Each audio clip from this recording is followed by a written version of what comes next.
Hi guys! Oi gente, tudo bem?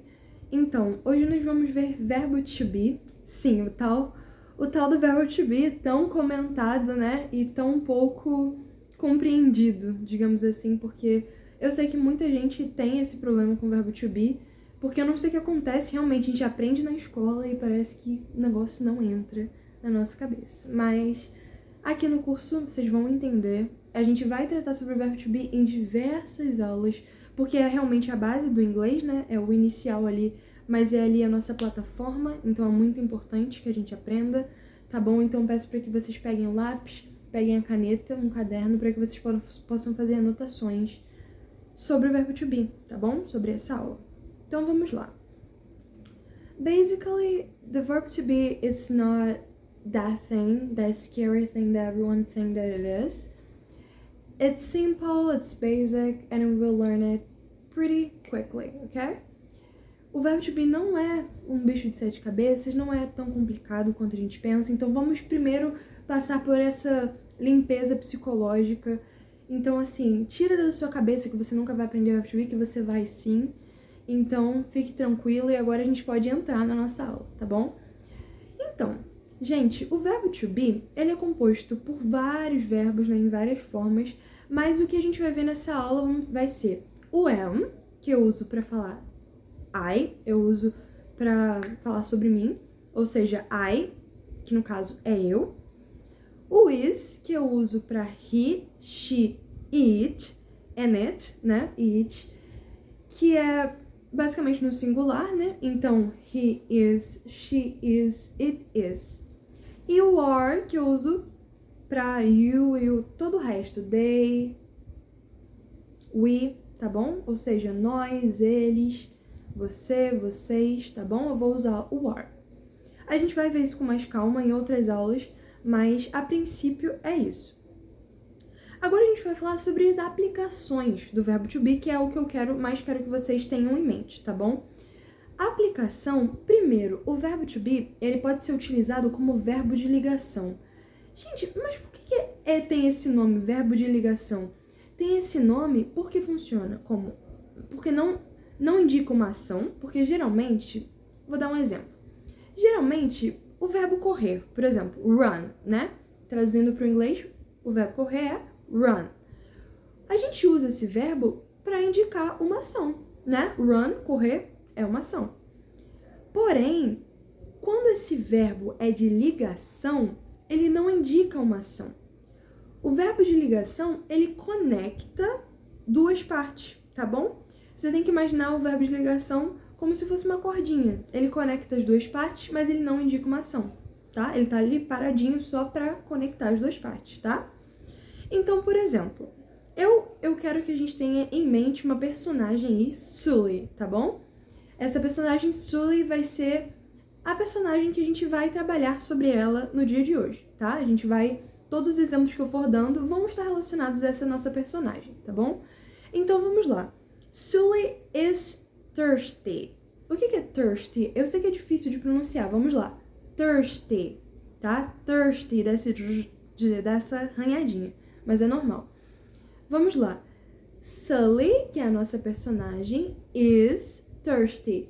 Você vê que esse thirsty, ele significa estar sedenta, ela está com sede.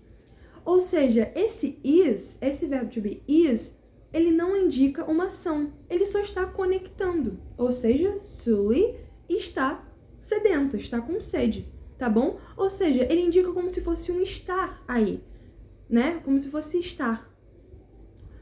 Não desempenha, né? Não indica uma ação, que uma ação está ocorrendo, então ele só está ali para conectar Sully e thirsty, tá bom? Isso é um verbo de ligação. Vamos lá, qualidades, mas eu quero que vocês foquem no verbo to be, tá? Mas eu só tô explicando para que vocês entendam que o verbo to be, ele desempenha esse papel de verbo de ligação. Mas vamos lá, qualidades, ou seja, o verbo to be, ele é utilizado também em frases que você vai falar sobre a qualidade de uma pessoa. Por exemplo, Sully, que é a nossa personagem de hoje, né? Nossa ajudante aí. Sully is smart. Vamos lá. Smart significa inteligente, tá? Então, esse is aí, ele tá servindo para dizer também sobre uma qualidade da Sully, que no caso ela é, ou seja, ela é inteligente, smart, alright? Ok? Tudo bem? Identidade. Por exemplo, Sully, eu tenho outra personagem, eu tenho a Mônica, por exemplo. Aí eu vou falar com a Mônica, poxa, Mônica, quem é... Aí eu vou perguntar pra uma amiga da Mônica, poxa, amiga da Mônica, quem é essa aí que está com a Mônica? É a Sully. Aí essa amiga da Mônica vai falar, Sully is Monica's sister. Então, Sully, que é a nossa mascote aí, is, que é o verbo to be, que significa é. Mônicas, sempre que eu falo esse Mônicas com esse S no final, esse apóstrofo S, indica que é algo que pertence a Mônica. No caso, é algo que, no caso, a Sully é irmã dela, ou seja, tem uma relação muito direta com a Mônica. Eu também posso usar esse apóstrofo S aí, tá bom? Então, Sully is Monica's sister, ou seja, Sully é irmã da Mônica. Ou seja, a identidade dela é parte de quem ela é. Ela é irmã da Mônica, tá bom? Então a gente usa para tratar sobre identidade. Eu coloquei um OBS aqui. Gente, no Brasil, a gente tem esse costume de falar eu tenho tantos anos. Eu tenho 17 anos, eu tenho 30 anos, eu tenho 5 anos. Porém, no inglês em si, eu não vou usar esse have, que have é ter, né? Eu não vou usar I have 13 years, eu tenho 13 anos. Eu vou usar I am, que é o verbo to be. He is, verbo to be aí, ó. Is, am, you are. E a idade, tá bom? Então vamos lá. O exemplo que eu dei aqui é Sully, que é a nossa personagem, is, verbo to be, 30 years old. Ou seja, ela tem 30 anos. Eu sei que fica um pouquinho confuso, mas vamos recapitular o que eu disse. No português, a gente tem o hábito de falar tenho, para a idade, né? Tal pessoa tem tantos anos, outra pessoa tem tantos anos. Só que no inglês, a gente vai substituir esse ter pelo verbo to be. Ou seja, eu vou usar ou o am, ou o is, ou o are. Vou utilizar o am quando se tratar do eu, né, de mim, sobre mim. Vou utilizar o is quando se tratar de he, she, it, no caso, and it. E vou utilizar o are quando se tratar de we, que é nós, de they, que é eles, de you, que pode ser você ou vocês, tudo bem? Então, eu sempre quando eu for falar a minha idade, que a gente aprendeu na nossa aula presencial, eu vou falar, por exemplo, no meu caso, I am 17 years old. Eu tenho, ou seja, am, vai desempenhar esse papel, 17 anos de idade, tá bom? Sully, como eu dei no exemplo, is 30 years old. Eu vou usar o is para indicar que ela tem, nesse caso. Eu sei que é um pouquinho confuso, mas com a prática vocês vão pegar, tá? O jeitinho, as sacadas, tá? Nacionalidade. O verbo to be também é usado para indicar nacionalidade. Por exemplo, Sully is Mexican. O que é Mexican? Mexican é mexicano, tá? Indica a nacionalidade da Sully. Ou seja, eu vou indicar com o verbo to be aí. Eu vou usar o verbo to be nessa situação. Ou seja, Sully is Mexican, ok? Então, esse Mexican, ela é mexicana, tá? O is significa é, tá? Sully é mexicana. Tudo bem? Eu uso o verbo to be nesse caso. Profissão.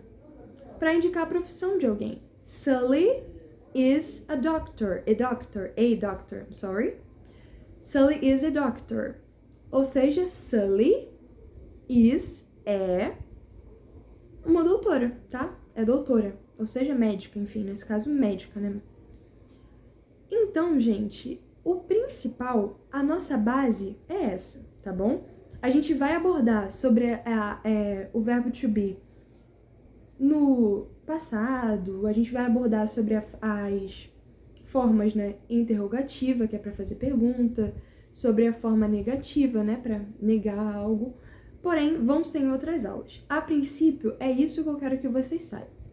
Eu vou deixar uma tabelinha para que vocês tenham em casa, para que vocês venham anotar. Anote, gente, tente não imprimir por hora, sabe? Porque anotar é muito bom para que vocês venham a fixar isso, tá? Para revisar cada coisa que a gente falou. Então, venham prestar bastante atenção. A gente vai resolver alguns exercícios em outras aulas. Então, tá? Anotem tudo direitinho. Foi essa a aula de hoje. Tudo bem? Beijo e tchau!